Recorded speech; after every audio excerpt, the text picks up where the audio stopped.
everyone. It's my honor truly to be here with all of you and share a little bit of our work. As I said, my name is Elsa Morales Roth. I'm the Executive Director of Emilio Nares Foundation. What do? We try to navigate and support families navigate their child's journey with cancer and life-threatening diseases. What does that look like? It looks very different for each one of the families that we serve. Who here has had a family member, a loved one, a friend that has gone through cancer or a life-threatening disease treatment? All of us. And we go back to that moment when they told us about that feeling of what is the next step? What does that look like? So imagine when a parent or guardian is thinking about that. What do I do next? Who do I ask for support? That's how we were founded, actually. Emilio's story. So Emilio Nares Foundation honors Emilio, who was diagnosed with leukemia when he was 3 years old. His parents, Richard and Diane Nares, would take him to treatment to Rady Children's Hospital and several hospitals throughout the nation, trying to find treatment and a cure. Unfortunately, Emilio's leukemia was so aggressive that he passed away right before he turned 6. That was about 25 years ago. In that grieving process, Richard and Diane Nares, along with our current director of programs, Luz Quiroga, started the organization to honor him because the need that they saw back then was plain access to healthcare because of lack of transportation. Imagine here in San Diego County, if you're living in Fallbrook, in San Isidro, or in East County, in Ramona, and trying to get to your hospital appointment when public transportation takes you 2 to 3 hours at least. Imagine having a child that's immunocompromised. Imagine when you have not only one child, but other children, their siblings. So you have 2, 3 kids. Can you use public transportation? No. And then what COVID taught us during the pandemic is that if you're immunocompromised, you cannot take public transportation because you can be exposed to virus or disease or just, it's not safe. It's not reliable. So imagine when you're going through all of that. That's where we come in. So our legacy for 23 years was transportation, just making sure that families would be able to get chemotherapy. Richard and Diane would drive their little minivan and pick up families throughout San Diego County, take them to Rady Children's Hospital, and back in a very safe way. I actually, part of what I joined almost 2 years ago is because of this. Because transportation is still a barrier. But why do we matter? A lot of people take ride shares. There's so many ride shares, Ubers and Lyfts and all of that. It's the same issue, right? While they're sanitized, they're not sanitized at the level that we need it for our children. And still today, 50% of families face transportation barriers today to medical appointments. It still takes us 2 to 3, almost 4 hours, even if we're in the inner cities. Medical bankruptcy is the leading cause of financial distress for families of children with cancer. And the survival rates of children with cancer are significantly higher when treatments are consistent and timely. What makes me emotional is that 1 in 285 children in the U.S. will be diagnosed with cancer before they turn 20. So even today, 23 years later, we continue to honor Emilio, and our mission is this. For more than 20 years, we've helped families support and navigate their child's journey with cancer and life-threatening diseases. But beyond that, our vision is to aim equitable access to healthcare in different ways beyond transportation. We want to make sure that we promote welfare in all underserved communities for everybody to have access to healthcare, which should be a basic human right. Who we serve? We actually serve all of Southern California with a small but very mighty staff of 14 people. San Diego, Imperial County, Riverside, Orange, San Bernardino, and South LA. This is our continuum of care. So while we started with transportation, and transportation is still a need, today we actually amplified our services. We start at the Family Resource Center. We're actually inside of Rady Children's Hospital and Children's Hospital Orange County, where we're an extension. So a lot of people say the hospitals have social workers, but they're so overwhelmed with work and making sure that the families have access to healthcare. So we take care of all the other needs, because when you're diagnosed, one thing is access to healthcare, but what happens with the financial hardships that your family was already facing? The family dynamics, sometimes domestic violence, sometimes homelessness. And then your child gets diagnosed. So we want to make sure that we could take those complex cases. A lot of the families that we serve are immigrants, are English language learners. But even then, I know firsthand, and I think all of us know firsthand, how complex it is to navigate the healthcare system. They throw this diagnosis and then try to create a roadmap with a lot of technical terms that you might not know. And again, the question is, but what's next? What's going to happen now? So what we do with the Family Resource Center is we sit down one-on-one with families and ask, how can we help? Do you need shelter? Do you need food? Do you need legal aid? What else do you need? How can we help? And we do an assessment. We make sure that families receive services in their language. Because again, navigating the healthcare system is complex in itself. Imagine doing it in a different language, in a different culture. So through the Family Resource Center, we connect families to free transportation with Ride with Emilio. We address food insecurity with Emilio snack bags. Because a lot of people don't know that when you go through chemotherapy, specifically chemotherapy, or when you do transfusions and other, you have to fast. And sometimes children, when they wake up, they don't have food. So we provide snack bags, hospital approved, nutrition is accepted and approved, and we provide them at no cost. We give them to our hospitals and they distribute that. We also have Creating for Hope. So a lot of people don't know that leukemia treatment takes 3 years. And sometimes it's so aggressive that children have to be in the hospital 6 months, a year, or more. So imagine if you're the caregiver that has to be in and out of the hospital or stay with your child. That's a lot of isolation. And then what we see is because the situation is so complex that when they ask for help to family members or friends, sometimes they get a no. And it takes an emotional toll. So what we do with Creating for Hope, we have knitting, crocheting, and peer support groups inside the hospital. We take them out a little bit from the hospital rooms, and we have a network of what we call almost comadres in Spanish, or friends. People that are going through the same experience. We start with knitting and crocheting as yoga for the mind, which has been actually approved by Harvard and has said this is yoga for the mind. So we start with that, but then you start conversations with each other, and you create a group that is supporting each other and sharing resources. Not only that, our facilitator actually is a resource center manager. And so she listens to the conversations to make sure we provide the resources they need. And finally, there's 2 paths here, unfortunately. We do have an end-of-life program. And this is a tough conversation to have with a lot of our cultures. We never talk about that. So what we connect families to services like bereavement, or preparing them for when their child is diagnosed with a terminal cancer, which is the toughest thing that could ever happen. But we connect them to bereavement services. We make sure that we advocate and we give them the tools to advocate when they are even contracting funeral services. Because a lot of people don't know, but the reality is that there are predatory practices. The worst time that a human being and a parent can do. So we advocate for them because we want to make sure that they don't go into debt because they're trying to honor their loved one. A lot of people don't know that the most basic funeral service could go from $7,500 to anything. $7,500 to $75,000.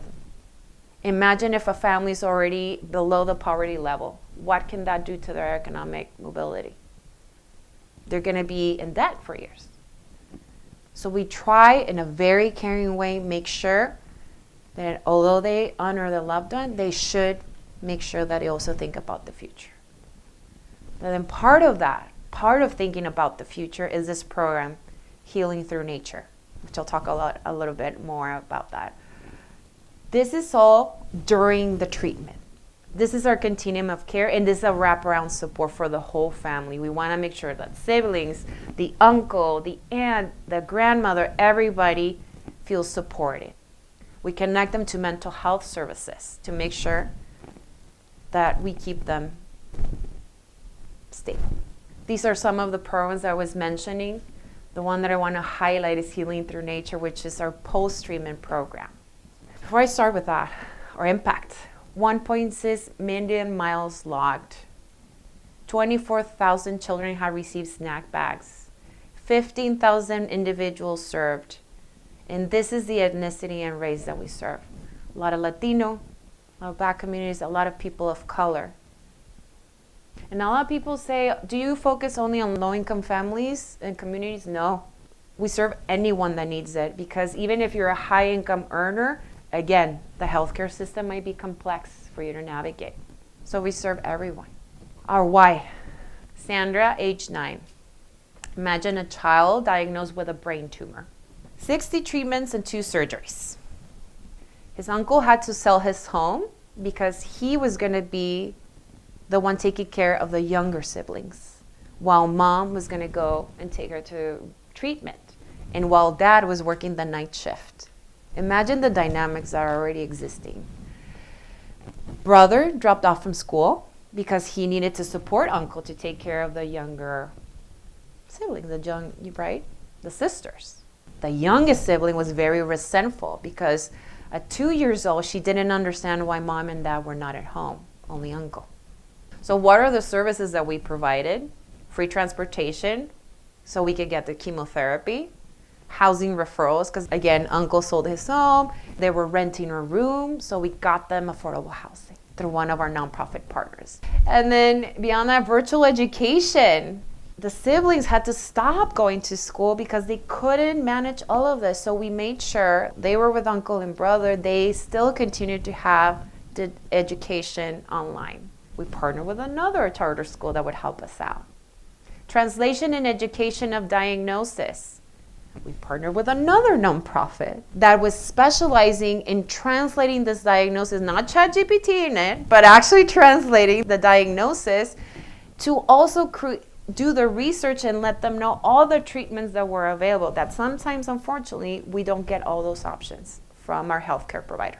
And then food and back to school gift cards, because when they went back to school, they needed backpacks, they needed books, because everything was going to the treatment.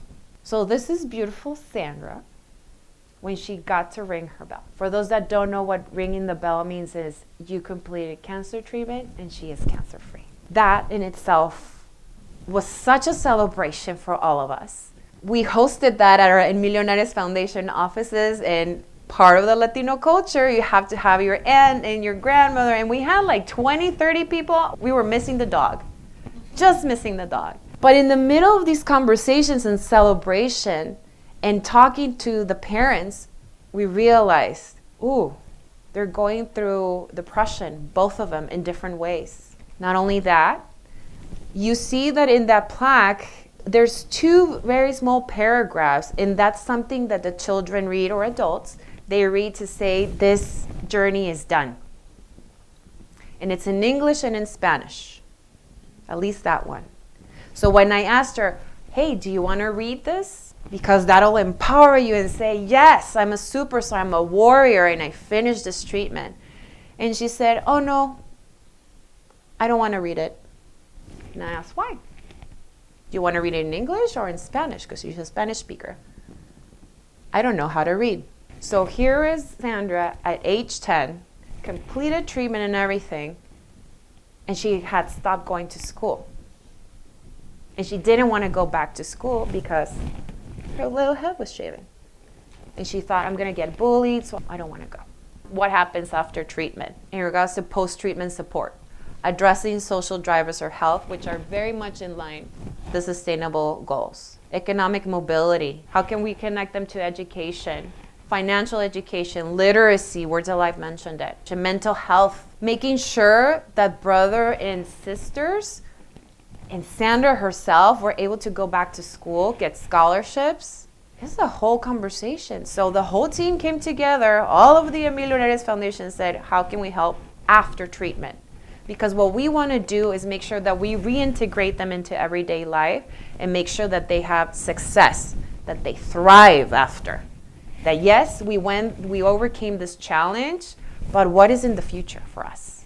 So that in workforce development for dad, we upskilled him to make sure he moved from at least from night shift to day shift, so he could see his children. And that depression went a little bit away. And that's when we created also Healing Through Nature. This is our post-treatment program. Other than the Family Resource Center, where we still provide case management way beyond when they complete treatment, Healing Through Nature brings in mental health. When I was having those conversations and my team was having conversations with families, they said, I can't get off the survival mode card. I don't know how to live life again. Because every time my child has a headache, I don't know if the brain tumor is going to come back. Imagine that. So they isolate and they don't go out. They're afraid of the sun because of chemotherapy. You shouldn't be in the sun. There's so many things that they went through. And some of us have experienced that during COVID. How do you come down from survival mode? Imagine that when your child has gone through cancer. So what we did is we created a program, step one of many, where we provide outdoor activities for children and their parents in nature. How simple is that? Just going to the park. But actually what we realized is all of these families, they didn't remember the last time they went to a park. They didn't remember the last time they were interacting with others. For some of them that are local to San Diego, some of us know about Lake Murray. Some of us know about Ocean Beach. Imagine when we asked, have you ever been here before? And they all said no. For some of us, we have the privilege to go to these places. And for some of them, because they don't have transportation, because they went through trauma, they've never been to something that was 2 miles away from their home. So for us, it was important that we provided that transportation and we had Healing Through Nature, where we have activities with the San Diego River Park Foundation. Again, collaboration. And they take the children and they do STEM classes. So they get to learn about their habitat. And part of the logo of our Healing Through Nature program is, for example, a manzanita tree that's native from San Diego. When you burn down the manzanita tree, it actually grows right back.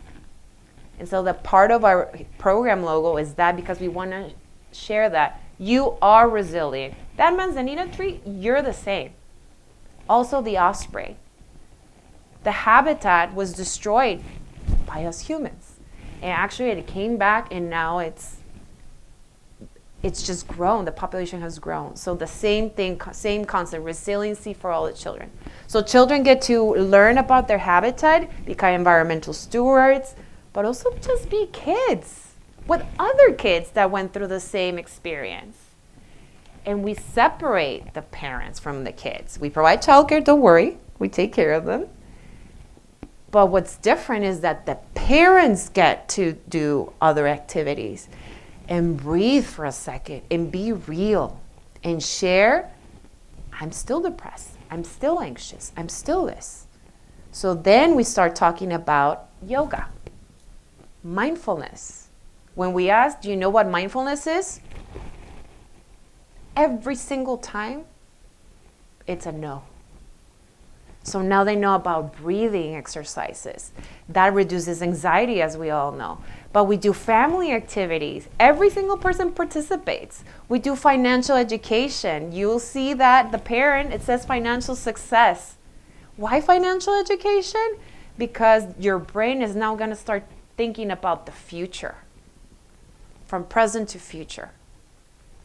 And they get to smell the flowers. One of the photos is 3 parents, and one of them is just going like this. When was the last time we all smelled a flower?